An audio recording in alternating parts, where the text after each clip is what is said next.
విద్యుత్ కాంట్రాక్ట్ కార్మికులను రెగ్యులరైజ్ చేయాలని, తెలంగాణ తరహాలో 48,000 వేతనం ఇస్తూ వెంటనే పీఆర్సీ కమిటీ వేయాలని సిఐటియు డిమాండ్ చేసింది. తమ న్యాయమైన సమస్యల పరిష్కారం కోసం ఈ నెల 15వ తేదీన తిరుపతి ఎస్పీడీసీఎల్ ఆఫీస్ వద్ద నిర్వహించ తలపెట్టిన మహాధర్నాను కార్మికులంతా విజయవంతం చేయాలని జిల్లా ప్రధాన కార్యదర్శి సుబ్రహ్మణ్యం పిలుపునిచ్చారు. ఇప్పటికైనా ప్రభుత్వం యాజమాన్యం సానుకూలంగా స్పందించకపోతే రాబోయే రోజుల్లో ఉద్యమమే తమకు ప్రధాన మార్గమని విద్యుత్ శాఖ కాంట్రాక్ట్ యూనియన్ ప్రధాన కార్యదర్శి కుమార్ స్పష్టం చేశారు.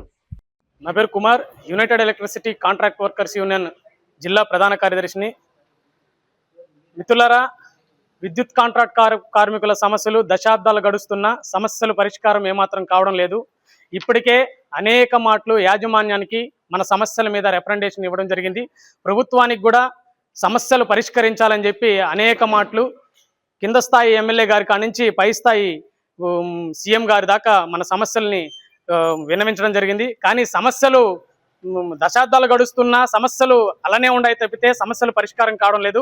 దీనిపైన సిఐటియు ఆధ్వర్యంలో ఈ నెల 15వ తారీఖున ఎస్పీడీసీఎల్ ఆఫీస్ వద్ద ఒక మహాధర్నాను సిఐటియు ఆధ్వర్యంలో జరుగుతుంది. కాబట్టి యావత్ కాంట్రాక్ట్ కార్మిక వర్గం ఏకమయ్యి మన సమస్యల మీద జరుగుతున్నటువంటి ఈ మహాధారణ కార్యక్రమాన్ని విజయవంతం చేయాలని చెప్పి ఈ సందర్భంగా తెలియజేస్తున్నాను.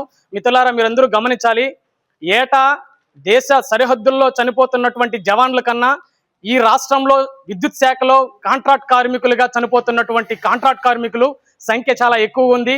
ఆ సమస్యను పరిష్కారం చేయమంటే ఈ ప్రభుత్వాలు ఏమాత్రం స్పందించడం లేదు. కాబట్టే ఈరోజు సిఐటియు ఆధ్వర్యంలో జరుగుతున్నటువంటి ఉద్యమానికి ప్రతి కాంట్రాక్ట్ కార్మికులు రోడ్ల మీదకి వచ్చి మన సమస్య మీద నిరసన చేయాలని చెప్పి ఈ సందర్భంగా మీ అందరికి తెలియజేస్తున్నాను. కార్మికుల సమస్యలు పరిష్కరించాలని జూలై 15వ తేదీన తిరుపతి ఎస్పీడీసీఎల్ కార్యాలయం వద్ద ధర్నా కార్యక్రమం చేపట్టడం జరుగుతోంది.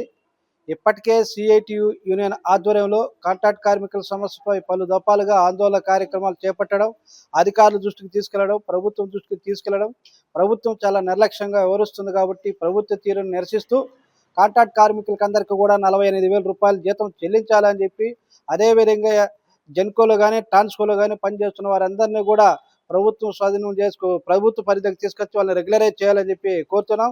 పెండింగ్ పీఆర్సీని ఇవ్వాల్సినటువంటి అవసరం ఉంది. పెరిగినటువంటి ధరలకు అనుగుణ వాళ్ళకి జీతాలు పెంచాల్సిన అవసరం ఉందని చెప్పి ప్రభుత్వాన్ని డిమాండ్ చేస్తున్నాము. ప్రభుత్వం స్పందించకపోతే ఆందోళన కార్యక్రమాలను ముందుకు తీసుకెళ్తామని చెప్పి జూలై 30వ తేదీన ఈ సమస్యల పరిష్కారం కోసం కూడా అన్ని కలెక్టరేట్ దగ్గర ధర్నా కార్యక్రమం చేపడుతున్నాం. ఇప్పటికైనా ప్రభుత్వం స్పందించి విద్యుత్ రంగంలో పనిచేస్తున్నటువంటి కాంట్రాక్ట్ కార్మికుల సమస్యలన్నీ కూడా పరిష్కరించాలని